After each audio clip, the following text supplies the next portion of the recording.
we've been talking about permutations.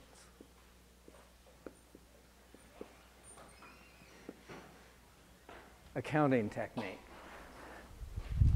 And you want to know what they are and when to use them. Well, the number of permutations n objects taken k at a time is this product of k different numbers, starting from n and going down. So the last one is n minus k plus 1.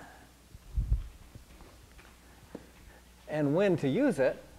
Well, it's when you want the number of ordered lists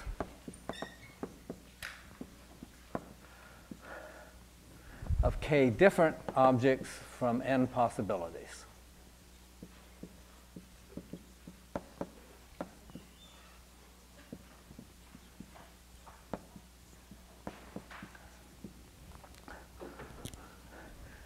And so we've seen some examples.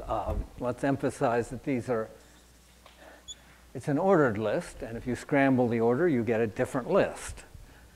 And the things all have to be different. There are no repetitions. And so we'll look at what happens if we change those restrictions. Okay, so we've been talking about that. Let's try a different problem. Well, we wrote this down the other day. That club has 9 members.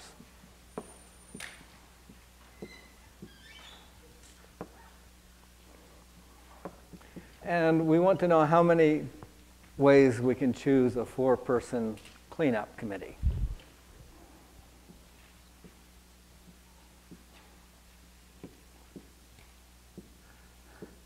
Now, this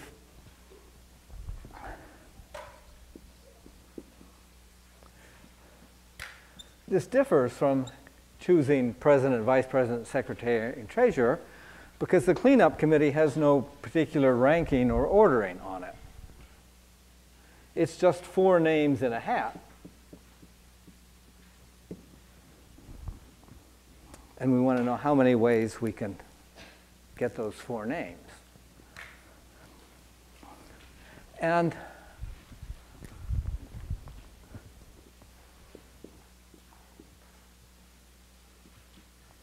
well, let's call the answer question mark, because we don't see yet just how many of these there are.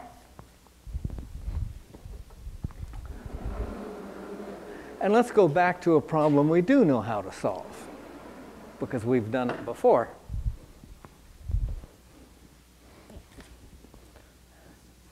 $3,024 was number of permutations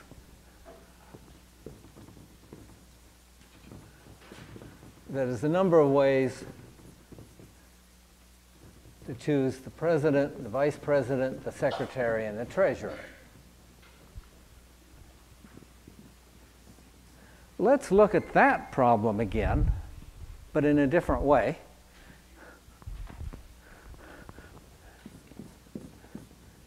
To choose those 4 officers, we'll do it in a 2-step procedure. First, we'll just choose the 4 names in a hat.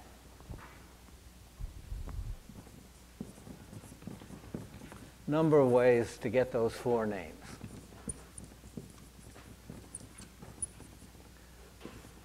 And then task 2 is, once we have the 4 names, we count how many ways we can decide which one of the 4 is going to be president and which is vice president and secretary and treasurer. The number of ways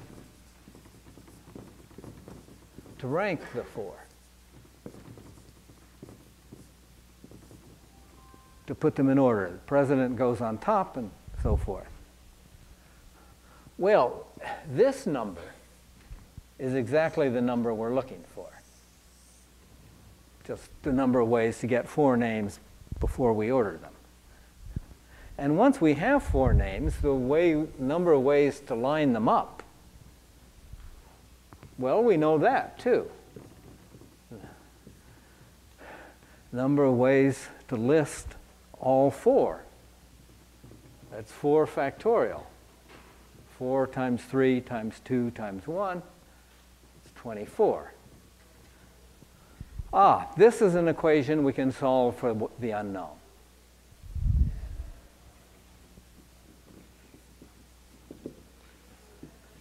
The thing we're looking for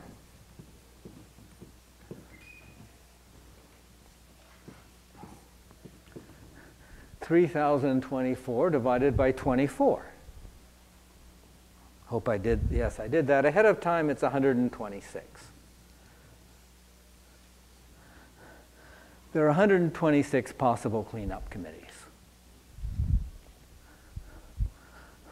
Well, for this to be useful to us, we want to generalize it. What if the club, instead of 9 members, has n members? And we want a k-person cleanup committee.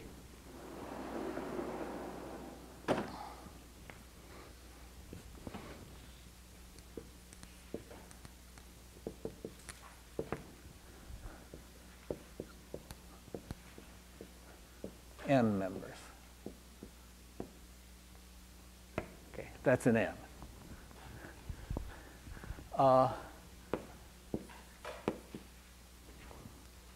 We want to make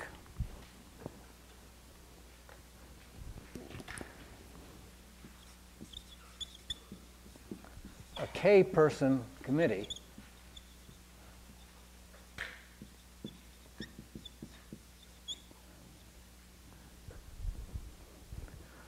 with the understanding the committee has no particular rank on it. It's just a bunch of k names in the hat. Well, we can look at it like this. What we know is the number of ways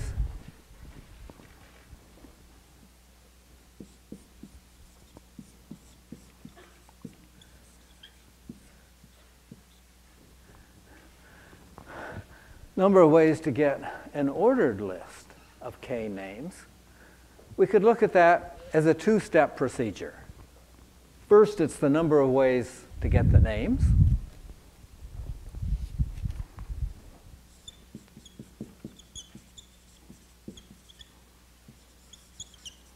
Get that bunch of names, but no order. Times the number of ways to, after we've got k names, the number of ways they could line up for their picture, with the person on the left being president and the person next to him being vice president.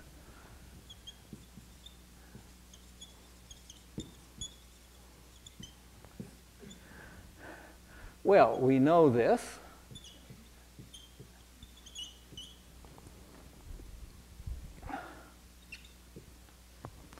That's k factorial. Number of permutations of those k names, and we take all of them.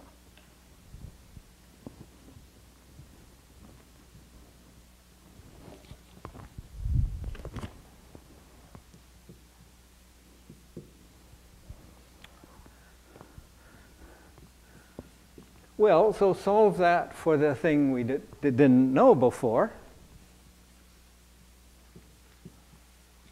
The number of ways to get k names. Okay, but no order. They're not ranked. They're just a bunch of names.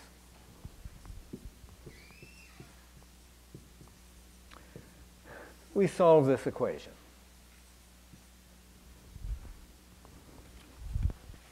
And this is going to be useful to us whenever we want to count the number of ways to get a bunch of different objects without any particular order on them. And we're going to give that a name. In fact, we're going to give it 2 names.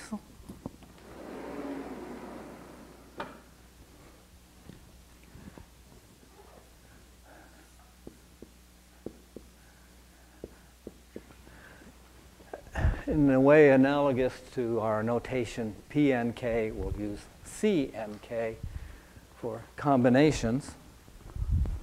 Also written this way. Okay, that's not a fraction, it's a so-called binomial coefficient. It's read n choose k.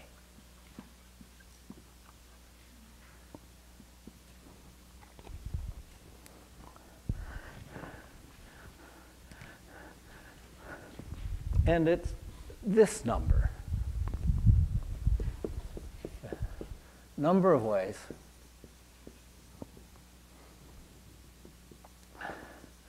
to make, and let's emphasize it's an unordered subset. So we've taken some of those n possibilities, maybe in an extreme case all of them, at the other extreme 0 of them. Unordered subsets of k different objects, no repetition,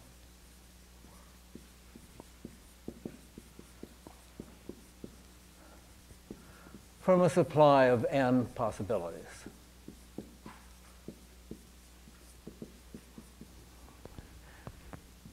And the jargon is, this is called the number of combinations.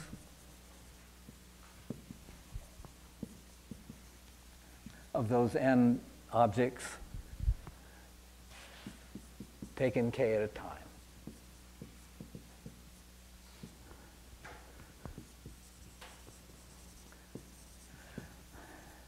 Well, and what is it? We have it here.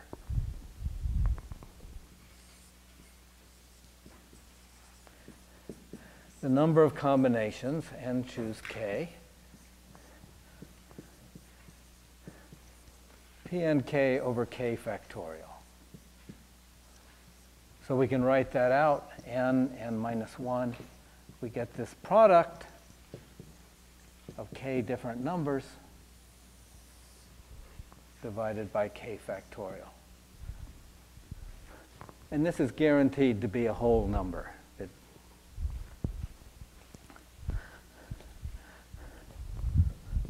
We also know that pnk can be written as n factorial over n minus k factorial. So that's pnk, and we've divided that by k factorial. And so sometimes we'll want to write it like this. Computationally, it's easier to use this, because this can lead to problems even with your calculator. So going back to the club,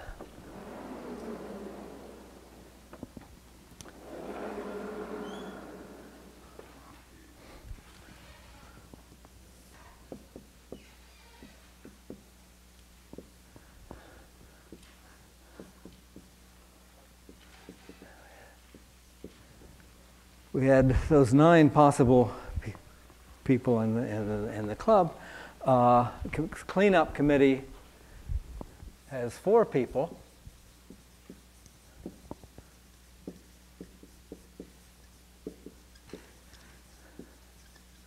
Suppose that committee is just chosen by some random procedure. Instead of, we don't try to think who would really be good with that broom. We just somehow draw straws.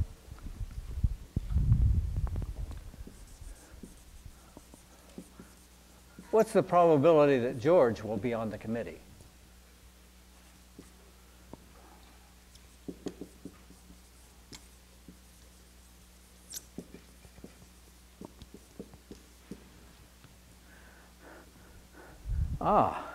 Well, so the total number of ways to choose the committee. So that's the size of the sample space, is 126. Different ways to choose a 4-person committee. But now we want the probability of a certain event. The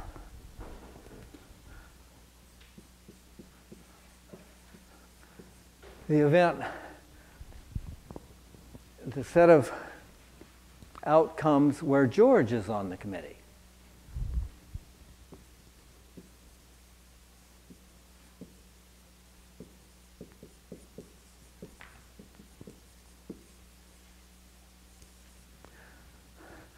So we want to know how many outcomes there are in this event.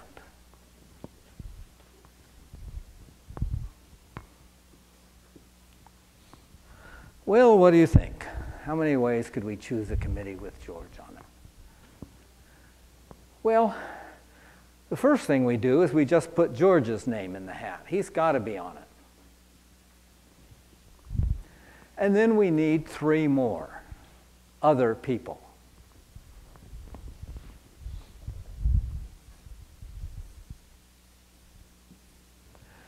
There are 8 other people, and we need 3 of them. So those are the non-George people. There are no choices involving George. He's on. And we need to see how many ways we can put 3 more names on there. And we know what this is because we have a formula for it here.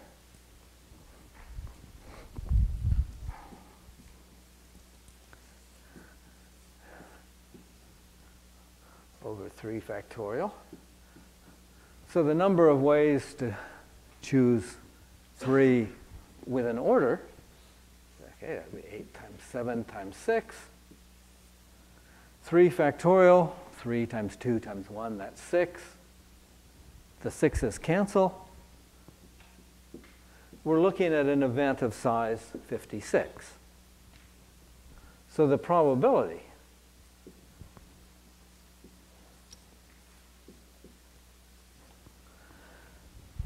56 out of 126. A fraction which reduces, check this later, it's 4/9. That's the same answer we got last time to a different question. If the officers are chosen at random, the probability that George is an officer was 4/9. And it's not a coincidence. And let's be sure to write down the connection between permutations and combinations.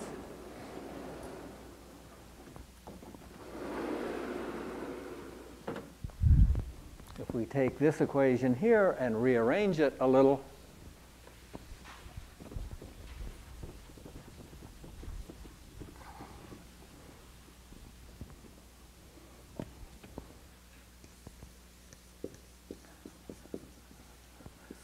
the number of ways to make an ordered list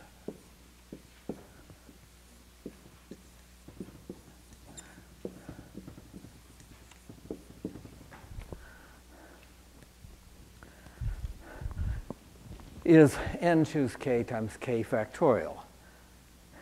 And if we think about that for a minute, it makes sense. We can make this ordered list in a 2-step way. Task 1, we choose what k objects will go into the list.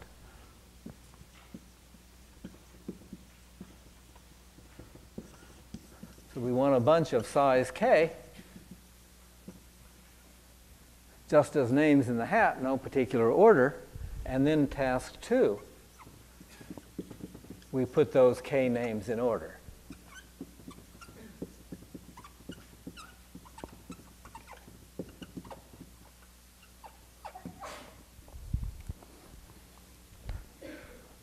Well, so sometimes we want permutations and sometimes we want combinations, and yeah, how do we know? Well, let's look at some examples.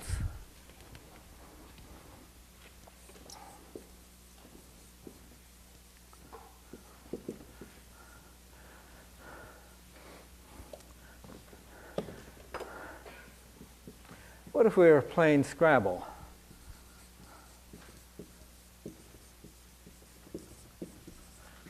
And we have these 5 Scrabble tiles.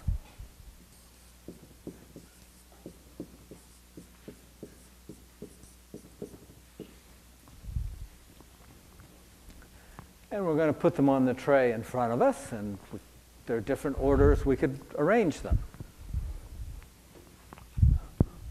Or the same problem, Alice, Bob, Carol, Don, and Ed need to line up for a photograph. Yeah, how many ways can they line up in a row?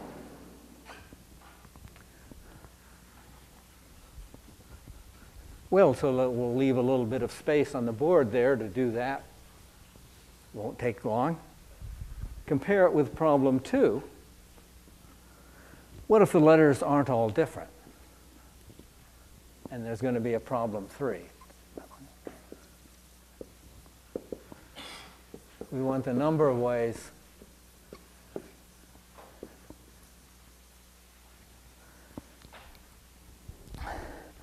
to arrange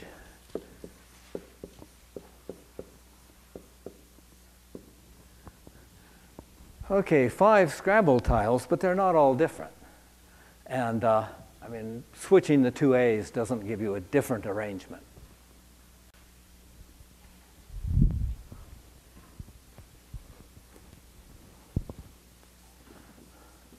Well, this we know how to do. 5 tiles, and we're going to line up all 5 of them. The number of ways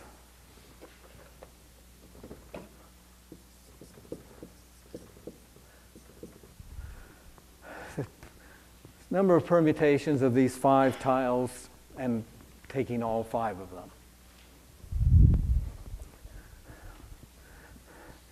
5 times 4 times 3. In other words, 5 factorial.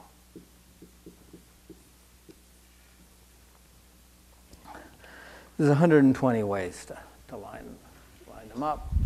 We choose one of them to put at the left, and then one of the remaining 4 to put next to it, and so forth. But this number is going to be a lot smaller because,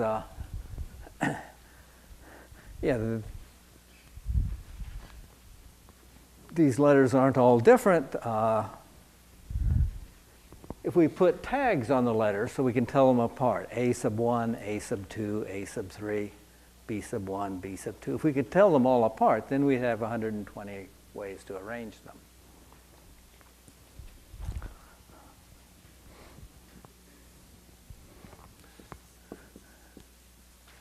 Here we need a different idea.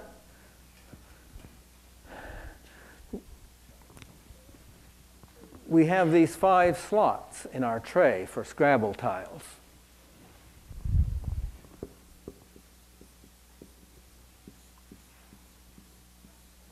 There they are.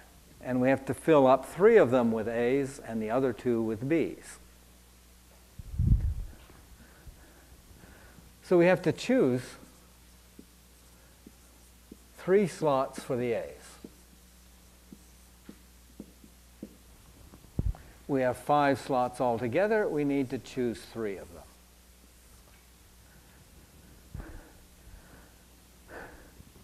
There's no order. We just need to know which 3 of those 5 we're going to use. And we know how to figure out what this is.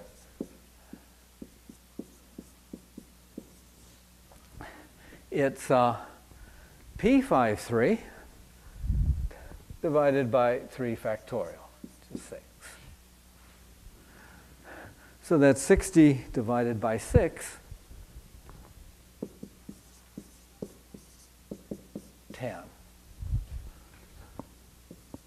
Well, that was fun. Let's do it again.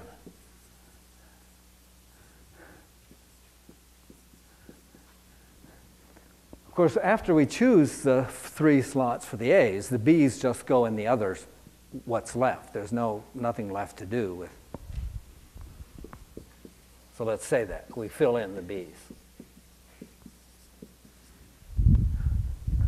Or we could have first chosen 2 slots for the B's. And then fill in the A's. So we have 5 slots altogether. We need to choose 2 of them.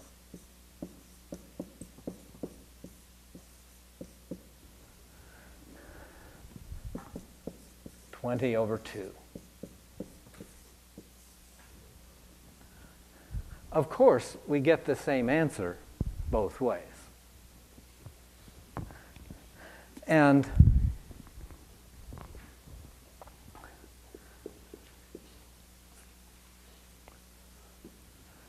because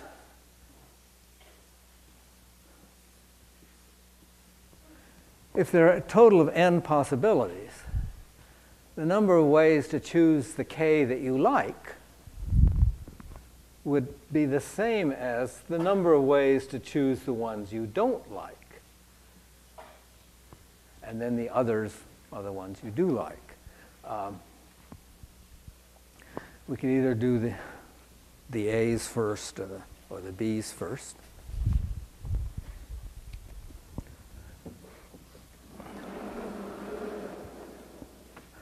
Well, let's try another one, but a different supply of letters.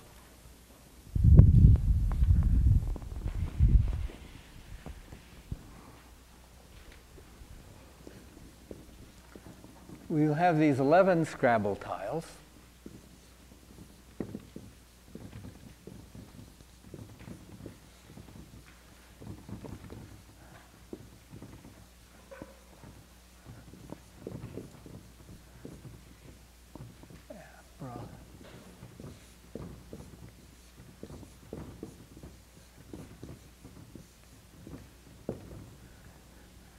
Okay, count them, 11. If I didn't make a mistake. Abracadabra. Okay, but there's a lot of ways to rearrange those letters. Yeah, how many?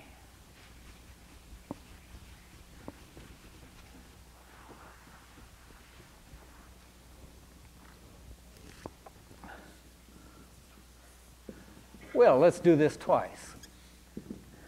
Here's the longer solution, because if we did the shorter one first, we might get impatient with the longer one. Problem 2, we started by choosing where to put the A's. We could do that here.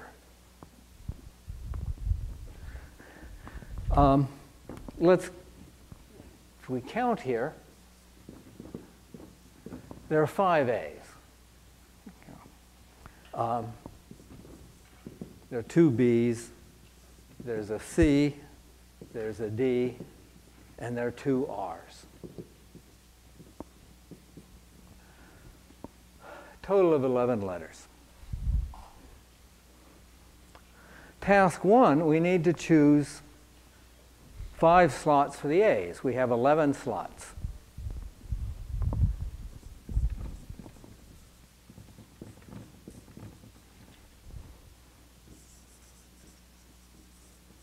So we need to choose 5 for the A's. Well, we know how many ways that can be done. There's 11 slots, and we're choosing 5 of them.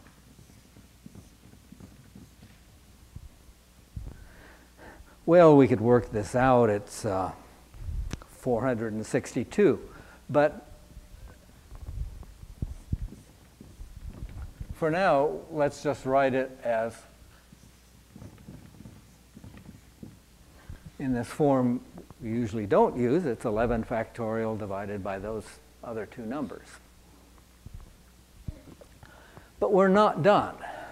I mean, problem 2, we were done once we'd filled in the A's. The B's just fell into the other slots. But now we have, well, a couple B's, a couple R's, a C, and a D. They have to go in the other 6 slots somewhere. So there's 6 slots left.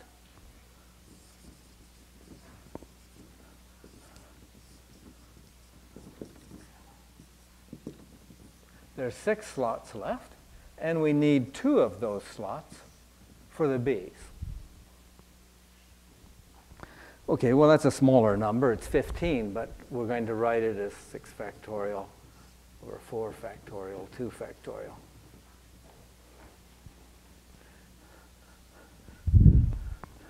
There are 3 more tasks, right?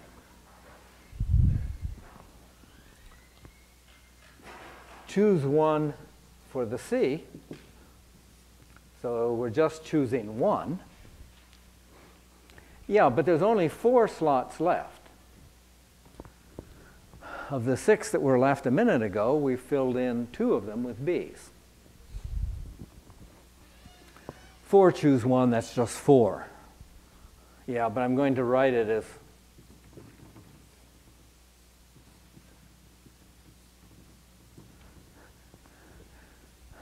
like that. And, well, okay, let's quick do the other steps. We want to choose 1 for the D, so we're just choosing 1, but there's only 3 slots left. So there are 3 ways to do that. And finally, well, choose is maybe the wrong word, because there's no choices to be made. There are 2 slots and there are 2 R's, and they just fall into the slots.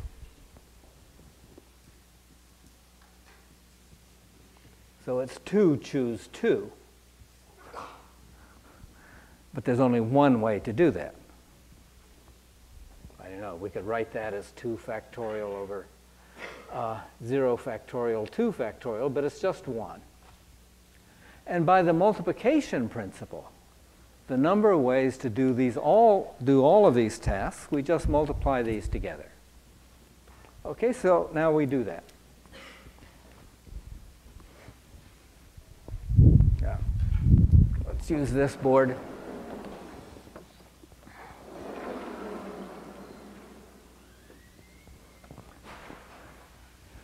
So we put it all together.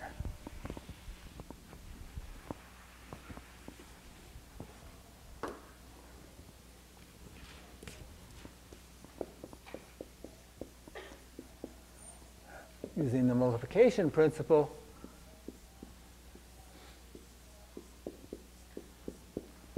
that number of ways to do task 1.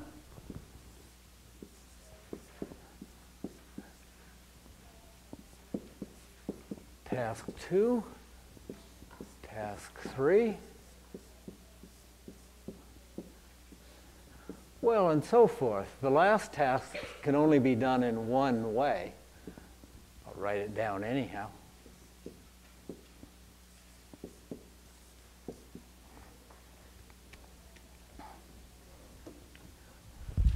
Well, a number of things cancel here.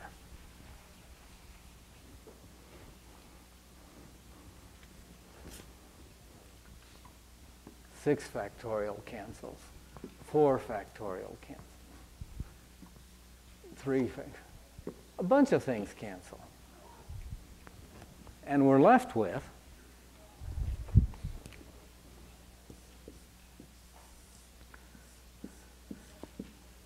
(11 factorial divided by 5 factorial, 2 factorial, 1 factorial.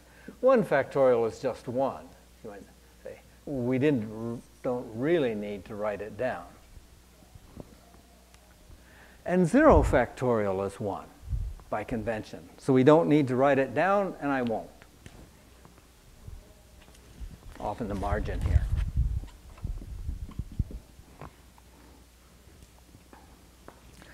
Well, conclusion. We have this number. And then we get out our calculator and we see what that is.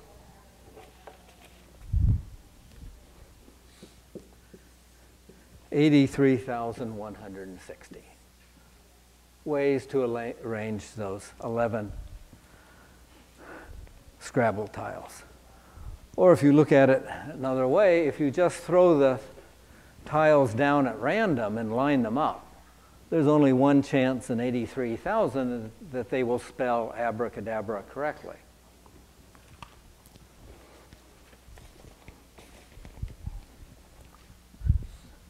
Well, now that we have the answer, let's look at it. 11 factorial, yeah, we know what that is. That's the number of ways to arrange 11 letters if they're all different. And then we've divided out by, well, this product. 5 factorial, the number of ways to scramble the A's. 2 factorial, the number of ways to scramble the B's.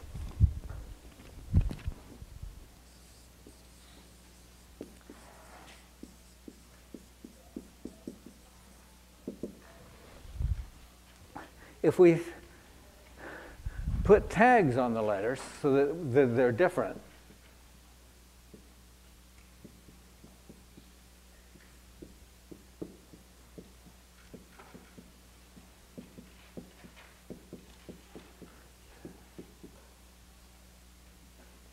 and so forth, put tag. Okay, now we have 11 different letters. And we know the number of ways to arrange that. It's 11 factorial.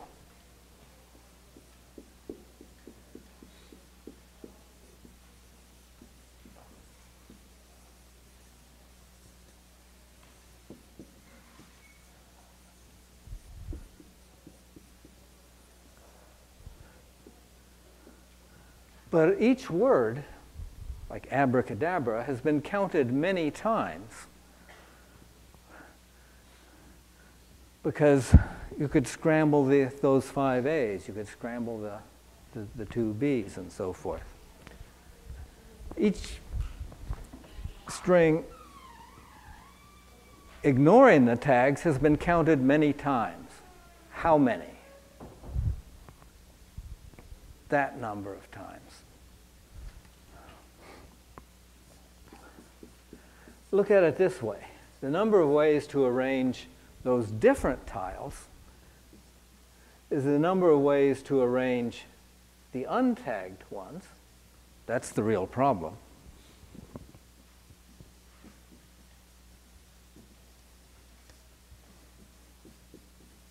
That's the number we're after. Times the number of ways to put the tags on.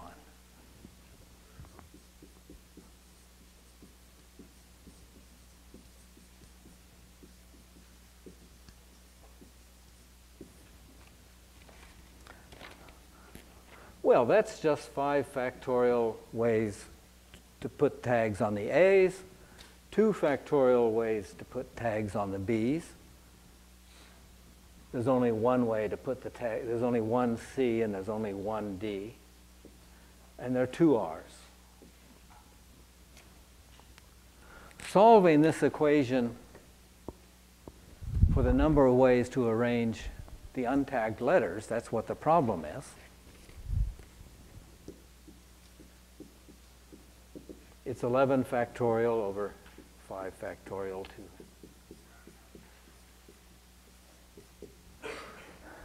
83,160.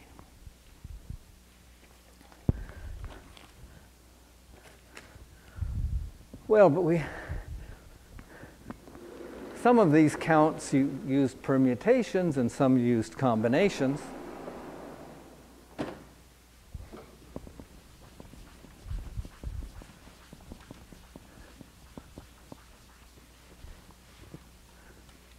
What about the following problem that doesn't ask how many? It asks a different question. It asks for a probability.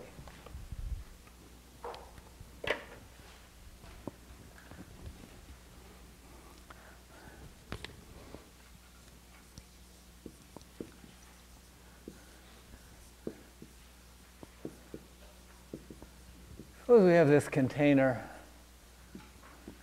It's got 4 pills in it.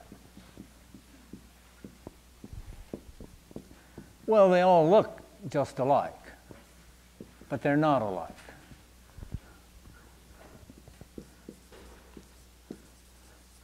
Two are genuine pills that will do something, and the other 2 are placebos. They're just sugar pills. Okay, the patient can't tell one from another because they all look alike. The patient swallows 2 of them.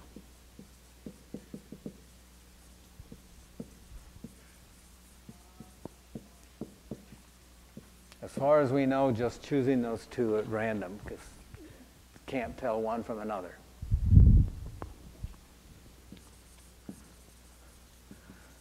What's the probability that they were both placebos? That both of the pills swallowed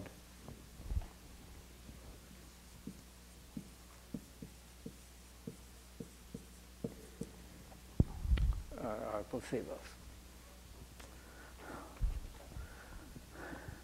Well, so these two things happen, or else one thing happens. I mean, he grabs two pills and pops them in his mouth, or maybe he takes one at a time, a first one and a second one.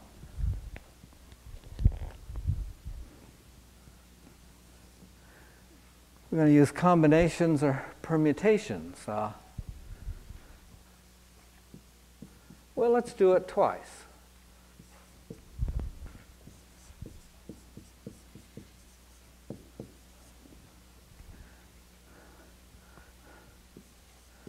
First, we'll think of it as taking a first pill and a second pill in that order.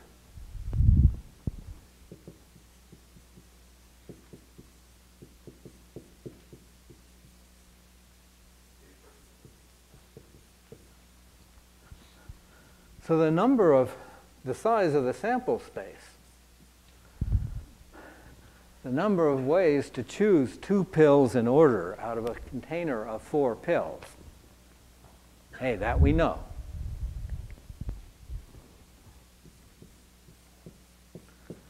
Permutations of these 4 pills taken 2 at a time.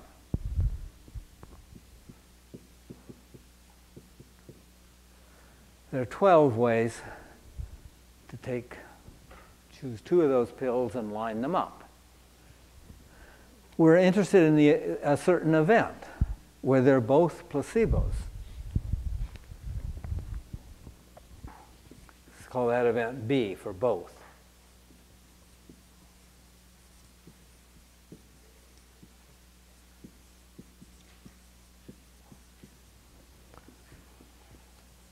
So the size of that event is the number of ways to make a list of size 2 of placebos. Well, there's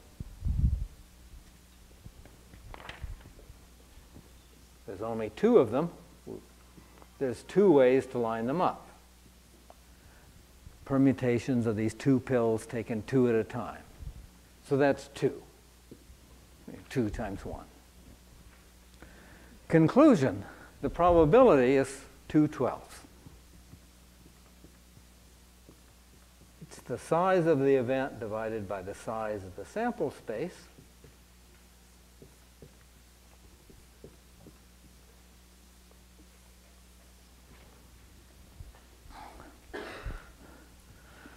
This is 1/6 chance that both of them are placebos. And in the same way, there's a 1/6 chance that both of them will be genuine, a 2/3 chance that he's getting one of each.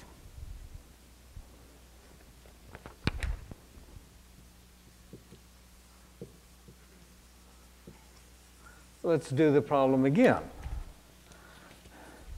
No particular order. Just grabs 2 pills, pops them in his mouth.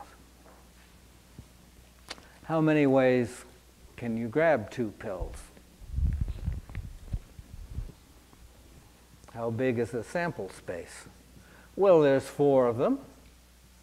4 choose 2 is the number of ways to grab 2 of them, ignoring the order. There's no first pill and second pill. You just reach in and you grab 2.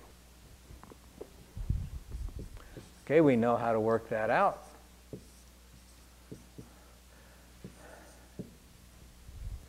There are 6 possible outcomes. Okay, so we're getting a different count than we got before. We're interested in a certain event, the event where they're both placebos. How big is that event? Not very big. There are 2 placebos altogether. The number of ways to choose 2 of them, well, there's no choice at all.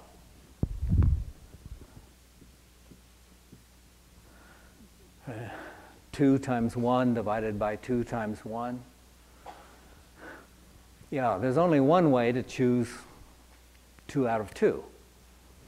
So the probability of the event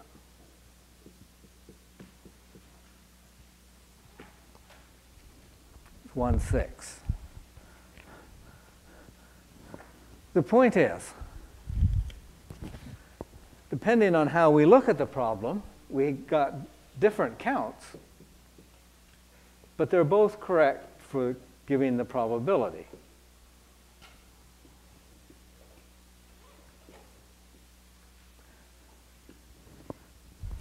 Now, I'm certainly not claiming that all these probability problems can be done in 2 different ways, giving the same answer. Some of these problems that we'll come across have to be done looking at the order, because that's been built into the problem, or they pretty much have to be done without an order, because we don't have any order to go on. But sometimes there are problems that can be viewed both ways.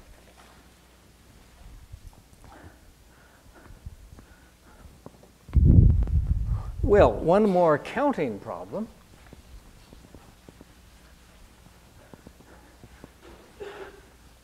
Fast forwarding in time a little bit, suppose it's Halloween, and these trick-or-treaters ring your doorbell.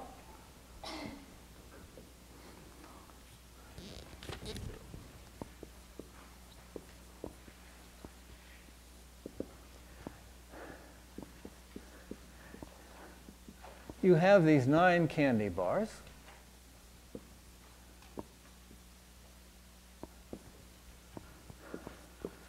To Alice, Bob, and Carol.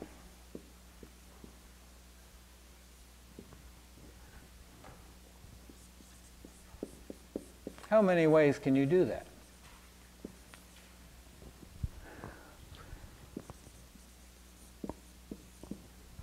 Well, that's how many ways with no restrictions at all. I mean, you could just give all 9 to Alice and be done with it. That's probably the fastest solution. Yeah, but Bob and Carol aren't going to like that.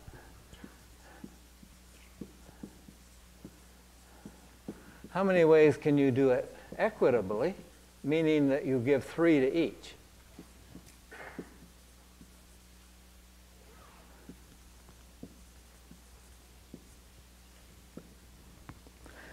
Well, some fine print here.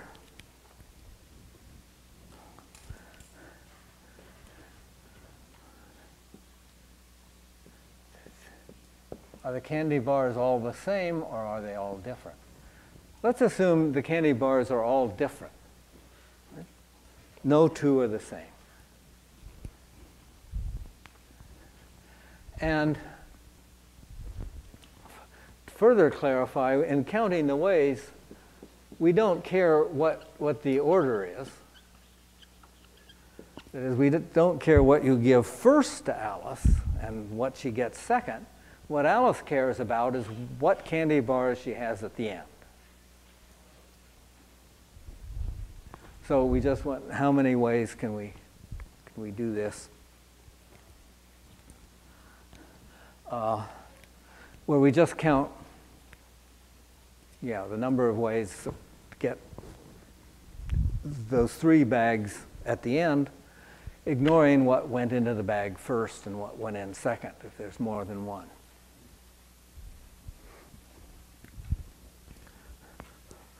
Well, A is going to be a much larger number, right? Because there's no restriction. B is just counting some of those things from part A. The ones where the split is 3, 3, 3.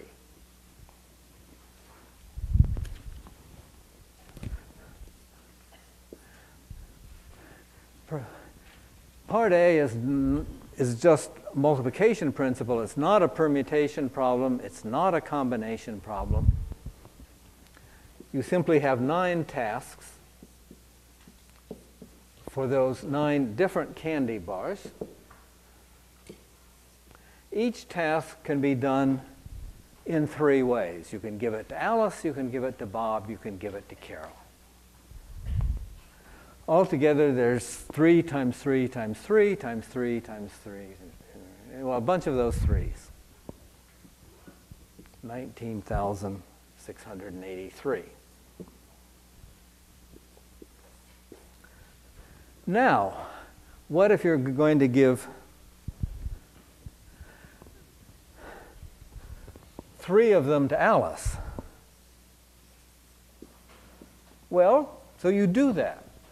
We're ignoring the order, so it's a combination, not a permutation. We've got 9 different candy bars. We choose 3 of them for Alice. Having done that, we choose 3 to give to Bob, but there are only 6. And having done that, there's no choices at all to be made. 3 choose 3. That's 1. It's a lot like this problem. In fact, this would be the same as 9 factorial over 3 factorial. It's the number of ways to arrange the letters A, B, B, B, C, C, C. And if you multiply this out, it's 1,680. It's a lot less than 19,000. Part B is a combination problem, but in 2 steps. Got to stop for today.